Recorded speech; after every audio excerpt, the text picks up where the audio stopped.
Hi there. This is HarpBasics 8, and this is where we're going to do the four-finger exercises. Some of them, well, the ones I'm looking at today are based on Deborah Farrow's book, Exercises for Agility and Speed. I was thinking earlier today, as I was tuning my harp, that how often do I tune the harp? Well, I tune it, or try to tune it at least once a week. This week I've tuned it on Sunday, and today happens to be a Tuesday.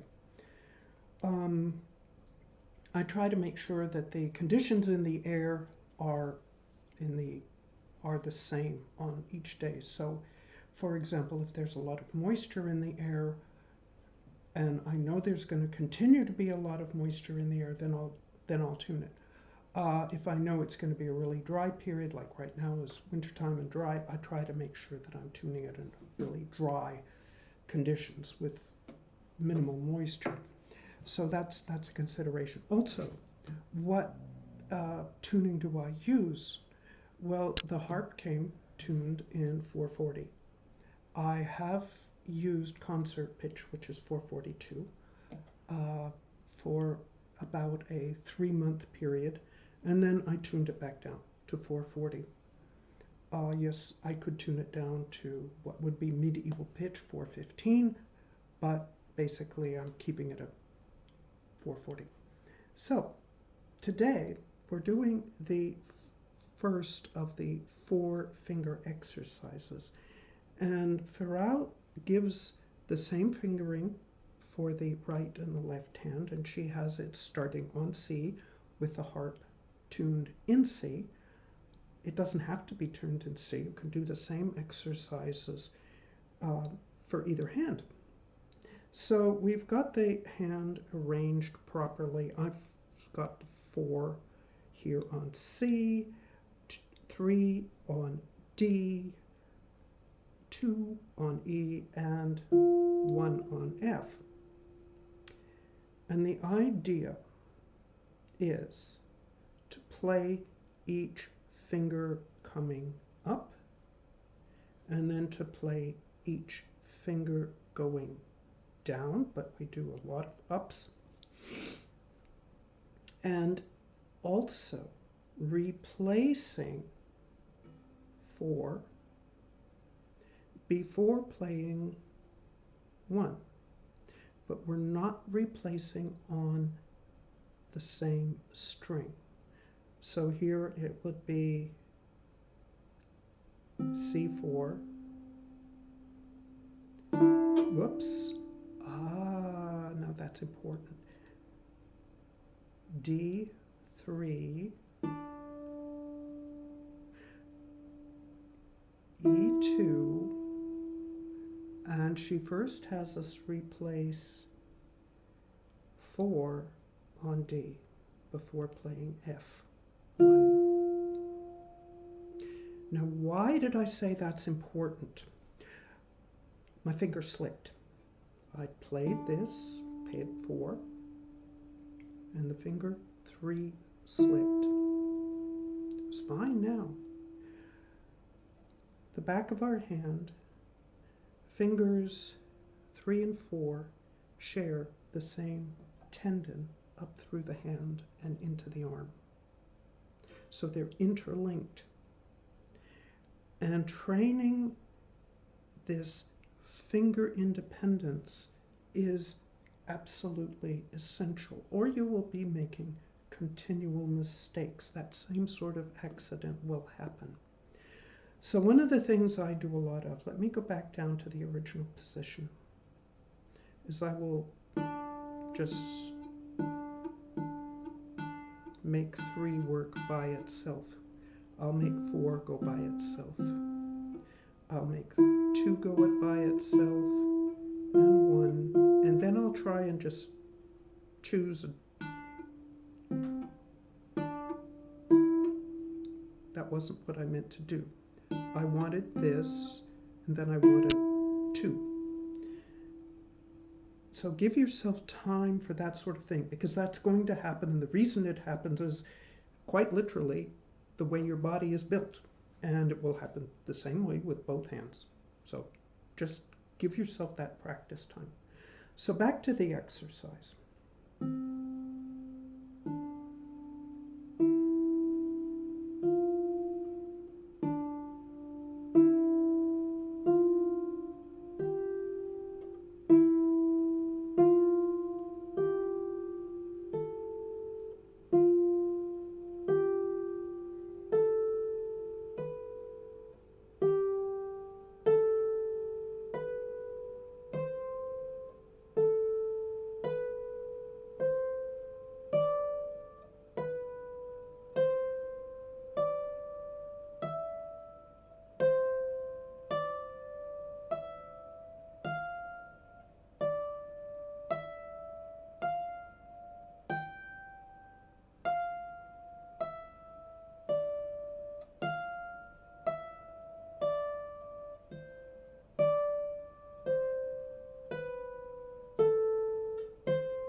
That's a basic exercise.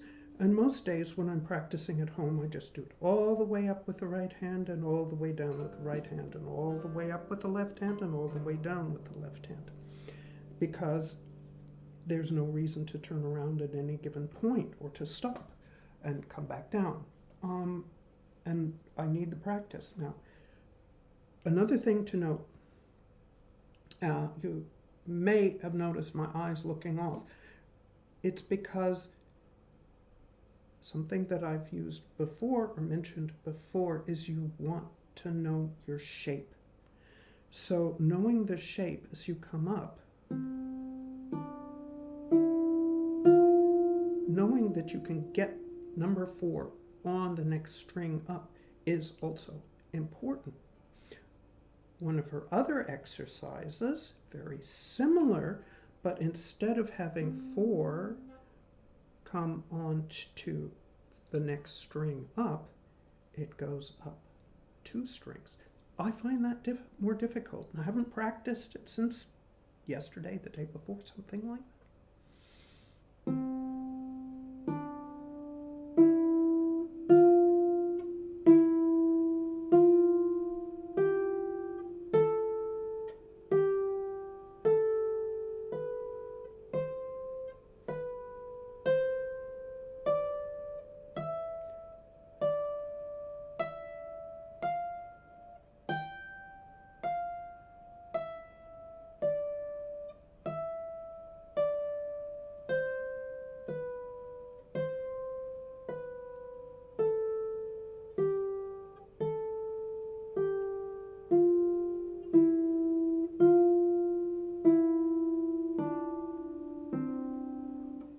And I'm at the point where I'm really trying very hard not to look at what my hands are doing, because there's going to be a time when I'm going to need to be looking at the music rather than what my hands are doing.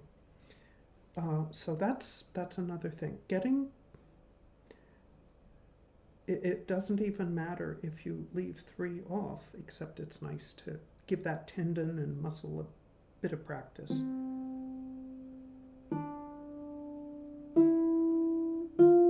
It's again a matter of, are we aware of our space and spacing on the harp? And your harp strings aren't going to be moving around except as they vibrate. Speaking of vibration, that's another thing that's important.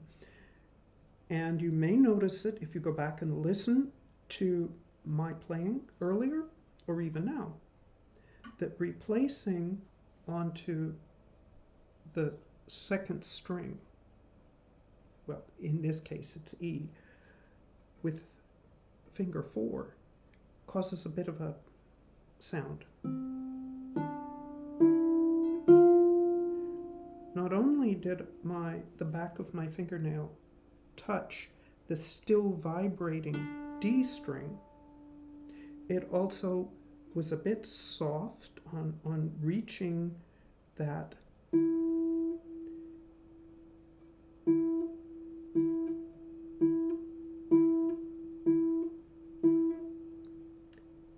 still very vibrating E string. So one of the secrets, and it's a difficult one, I'm not mastered it fully yet, is making sure that you touch down at the same time that you're playing the next string, because the next string will sort of silence the fact that you're touching down. So that's something, you can